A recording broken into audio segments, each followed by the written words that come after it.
leader is back. One of the new things in this administration is if you don't know the answer, don't guess. He's backing President Biden's plan to beat the coronavirus. The goal that was set by the president of getting 100 million people vaccinated in the first 100 days is quite a reasonable goal. The president is not slowing down on day 2. 400,000 Americans have died. This is a wartime undertaking. Colorado leaders are keeping pace, promising a stimulus plan for our battered small businesses.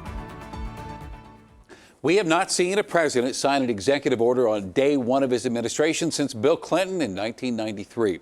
President Joe Biden signed more than 24 executive actions in a little more than a day. Today, Biden called in Dr. Fauci to help articulate the new administration's plan to beat the virus.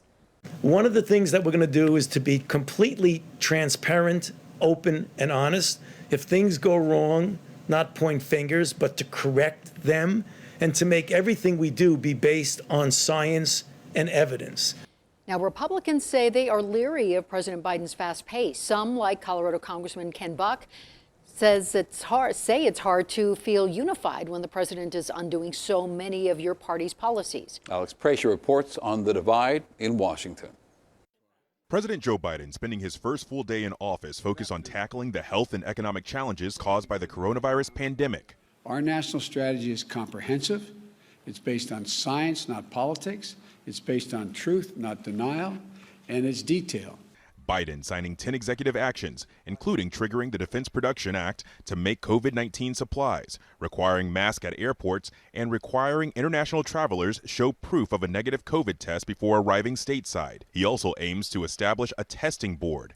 These plans come on the heels of Biden having the U.S. rejoin the World Health Organization. This afternoon, Dr. Anthony Fauci at the White House briefing with this prediction. If we get the majority of Americans, 70 to 85% vaccinated by then, we could have a degree of herd immunity that would get us back to normal. The best case scenario for me is that we'd get 85% of the people vaccinated by the end of the summer. Meanwhile, in the new democratically controlled Senate, the Republican minority leader seizing on Biden's invitation for unity. So our side is ready to share ideas and work with the Biden administration, but also criticizing the new president for using executive orders to rejoin the Paris Climate Accord and cancel the Keystone XL pipeline. On the Biden administration's very first day, it took several big steps in the wrong direction. President Biden will need cooperation from Republicans in the House and Senate going forward, especially for initiatives like his massive $1.9 trillion economic rescue package. Democrats hold a majority in the Senate only through a tie-breaking vote of Vice President Kamala Harris,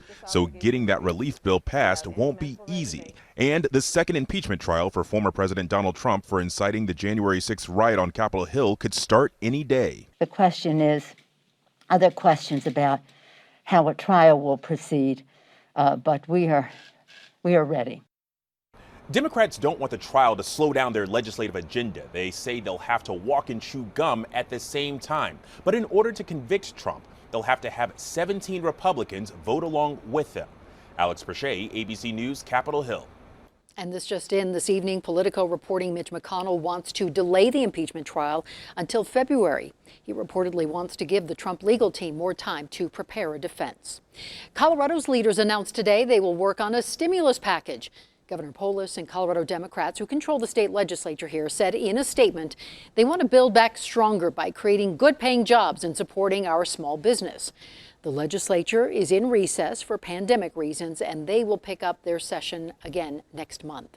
2 Colorado names are joining the U.S. Department of Transportation under the Biden administration. Sophie Schulman will become Deputy Chief of Staff for Policy. She worked for CDOT until September of last year and spent time in the Obama White House. John Putnam will serve as Deputy General Counsel for the U.S. Department of Transportation. He was serving as Director of Environmental Programs at the Colorado Department of Public Health and Environment and left last week. And there are questions about how the federal government's ties to Colorado will change under the Biden administration. The headquarters of the Bureau of Land Management, as you know, moved to Grand Junction during the Trump years, bringing dozens of high-paying jobs to the area. But President Biden's team did not answer questions from the Colorado Sun about the future of BLM headquarters. And Senator Michael Bennet said this: I think it's possible, he says, that the Biden administration may decide just to leave it in Washington, D.C. Bennet blamed the Trump administration, saying they never made a serious commitment to Grand Junction. And then we have the Space Force. Trump administration selected Huntsville, Alabama as the preferred destination for Space Command last week. Bennet Governor Polis and a host of other elected officials say that move was politically motivated. They want Space Command in Colorado Springs, where the temporary headquarters has been. And there is time here for a change of heart. A final decision won't be made until spring of 2023. At 6:40 last night, we found out Elbert County was accepting appointments for people in priority populations to get the vaccine. Well, by 10:30 this morning, they were booked solid. They have put together a waiting list, and you can leave your name and number, and someone should call you when it's your turn to get the vaccine. And tonight, a milestone. Almost 62,000 people in Colorado are fully vaccinated, and that is slightly more than 1% of the state population. 22,000 total doses were given today. And tonight, Denver Mayor Michael Hancock is sitting down with leaders of the African American community to talk about the concerns people have about the vaccine. This starts at 5:30 tonight. The mayor's office says it is planning similar sessions over the next few weeks with other communities who feel left out of the process. And I promise you, Denver7 is committed to answering as many of your vaccine questions as possible. And we've heard questions from people wondering if they should get the vaccine for a loved one with Alzheimer's. Yes. The Alzheimer's Foundation of America said today, we urge all families affected by Alzheimer's disease to get vaccinated as soon as they are able to do so. You can find our full vaccine Q&A at thedenverchannel.com/vaccines. After watching her applications for loans and grants denied, a small business owner says she is just scraping by.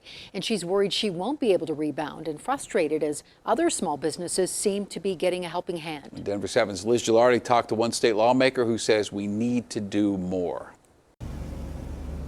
Velvet Boutique Beauty is a beauty supply retailer. This business is more than a dream. When Allurum Velvet opened her beauty supply store, she wanted to cater to the community. It was a huge void because when you go into other beauty supply stores, there's a small segment of that store that would cater towards those like myself. Her store specializes in products for natural, curly, and textured hair. These are items you won't find in a typical drugstore, and she prides herself on carrying local brands. This is one of the local products that I carry. The store opened in September. It's a difficult time for any small business, let alone a brand new business. It was extremely difficult. Allurum says she can't help but feel left out after she tried to apply for various resources. I have applied for 8 grants, 7 loans, and 2 lines of credit, and been denied for all of those. We don't have, say, the credit score that is needed. We don't have the years in business that they're requesting. We don't have the revenue from the prior year that they're requiring. Although it seems like there's plenty of relief programs, State Representative Leslie Herod says she knows some businesses are being left out, especially if they open during the pandemic. There are funding opportunities available for businesses, especially minority-owned businesses that are newer. However, if you don't have any receipts after or before the pandemic, that makes it even harder for us to assess whether or not or how much funding you qualify for. And she says the impact is magnified for minority and woman-owned businesses. We know that there is a disproportionate impact on minority-owned businesses in a struggling economy. And so we have to do everything we can to mitigate that as well. I'm trying to build the community. Allurum says she might be frustrated, but she's not easily discouraged as she continues fighting for her dream. All of these things that I have in my heart that I want to do, I can't let it stop me from doing. Liz Gilardi, Denver7. Mountains are going to see some fresh powder this weekend. I'll let you know how much snow to expect in the Denver area. Plus, we'll explain how Colorado is boosting childcare providers who lost business when everyone started working from home. We were down about $123,000 in revenue from last year. And one of the men who shaped the Broncos' second Super Bowl says goodbye to the game of football.